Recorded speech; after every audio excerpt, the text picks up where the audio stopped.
Bonjour, bienvenue sur ma chaîne, je m'appelle Arvin. Aujourd'hui, on va parler des 5 choses à faire pour bien négocier son augmentation. Allez, c'est parti.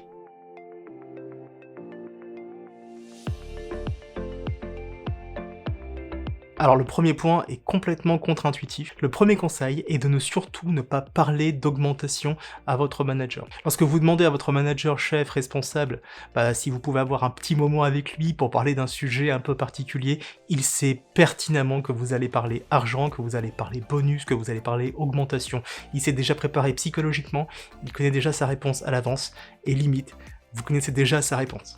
Donc l'idée c'est de venir de manière indirecte, négocier votre augmentation. Et cela m'amène à mon deuxième conseil. L'idée est de identifier les objectifs de votre chef, responsable, manager. Quels sont ce qu'on appelle ses incentives? Comment il est rémunéré, comment il est augmenté, comment sa performance est mesurée.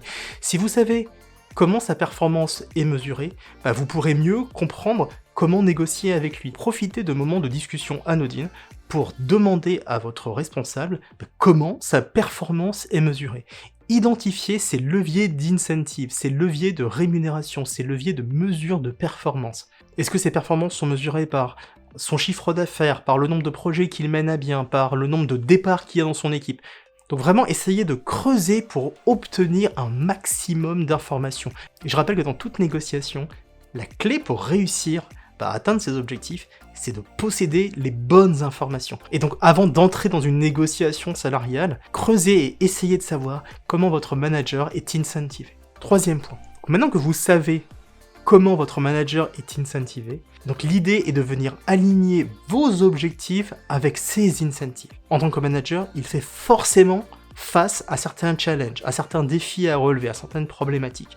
Et ces problématiques-là l'empêchent à atteindre ses objectifs. Et nous, ce qu'on veut, si vous voulez être augmenté, ce qu'on veut vraiment, c'est que votre manager soit content. Et votre manager sera content si lui, il atteint ses objectifs. Et donc l'idée, c'est de venir aligner vos objectifs avec les siens.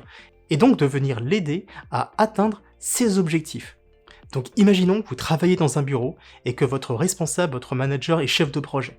Et que vous avez identifié qu'un de ces modes d'incentive, c'est le fait que les projets se passent bien, que les projets avancent en temps et en heure. Après analyse, vous vous rendez aussi compte qu'il fait face à un sacré challenge. Il y a beaucoup de départs sur le projet, ce qui crée un gros problème au niveau ressources. Et donc forcément, si vous allez le voir à ce moment précis pour lui demander une augmentation de 2, 3, 4, 10%, ça risque de pas forcément bien passer. Il n'a pas la tête à ça, et ce n'est pas dans son avantage, ce n'est pas dans ses incentives de vous augmenter. La situation n'est pas propice à vous augmenter. Donc vous avez finalement peu de chances de réussir votre négociation.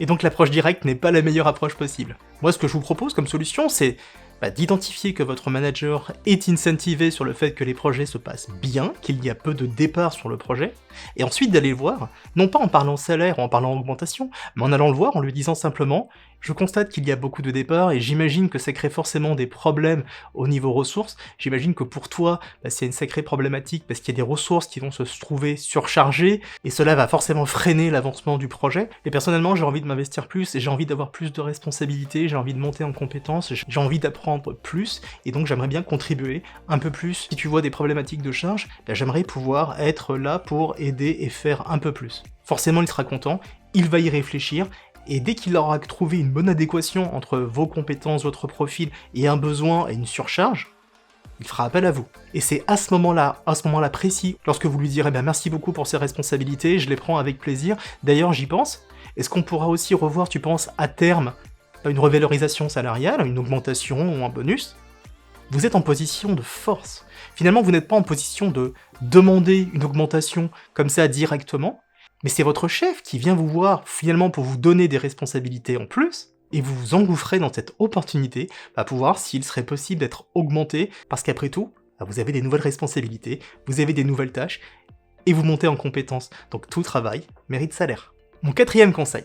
Maintenant que vous savez comment demander une augmentation, dans quel contexte demander une augmentation, quel montant demander finalement? 2%, 3%, 5%? Encore une fois, la clé d'une négociation réussie est l'information. Donc essayez de savoir quelle est l'augmentation moyenne pour une personne. Et par rapport à ce chiffre, réfléchissez à votre propre augmentation, par rapport à votre profil, par rapport à votre expérience, et surtout, par rapport à la valeur que vous apportez à votre poste. Tout est une question de valeur et tout est une question de profil. L'augmentation que vous allez demander si vous êtes un boulet ou si vous êtes une rockstar ne sera pas forcément perçue pareil. D'ailleurs, si vous n'avez pas encore vu la vidéo sur les 4 types de profils dans une équipe, je vous invite à aller la voir. Donc gardez en tête que si votre profil est un profil de rockstar, la négociation sera beaucoup plus facile que si votre profil est un profil de boulet. Enfin, mon 5e et dernier conseil, préparez-vous à l'avance avant de venir en négociation. Recherchez les éléments qui sont tangibles, pertinents, factuels, qui vont venir soutenir votre demande d'augmentation. Et donc quand votre chef vient vous voir pour vous proposer de nouvelles responsabilités, soyez prêt à lui dire que vous avez réfléchi, que globalement ces nouvelles responsabilités devraient représenter 10-15% de temps de travail en plus, et que vous seriez intéressé par une augmentation qui ne serait pas forcément de 10, 15, 20%, mais qui serait représentative du temps de travail en plus. Donc encore une fois, venez préparer, l'information est clé lors d'une négociation. Donc j'en entends certains dire qu'il y a des grilles de rémunération en fonction de notre profil, de notre poste, de notre expérience, qu'on ne peut pas sortir de ces grilles. Souvent lorsque vous allez demander à votre responsable, il vous dira qu'il y a des grilles de rémunération, que lui aimerait vous augmenter, bien sûr, mais que malheureusement, à cause des grilles de rémunération, il ne peut pas. Mais ce qu'il faut comprendre, c'est que le système de grille de rémunération, c'est un système qui est à la fois rigide, mais qui est à la fois flexible. Tout dépend de votre profil, tout dépend de la valeur que vous amenez à l'équipe, à la société. Tout dépend du retour sur investissement que l'entreprise a grâce à vous. Votre manager pourrait aussi vous dire que oui, il aimerait vous augmenter, mais ce ne serait pas juste par rapport aux autres. Donc déjà, premièrement, les autres ne sont pas censés savoir que vous avez pris 3 niveaux de rémunération, 3 NR. Et encore une fois, tout dépend de la valeur que vous amenez à l'entreprise. L'idée est de démontrer votre valeur à votre responsable, encore une fois en venant avec des éléments factuels tangibles.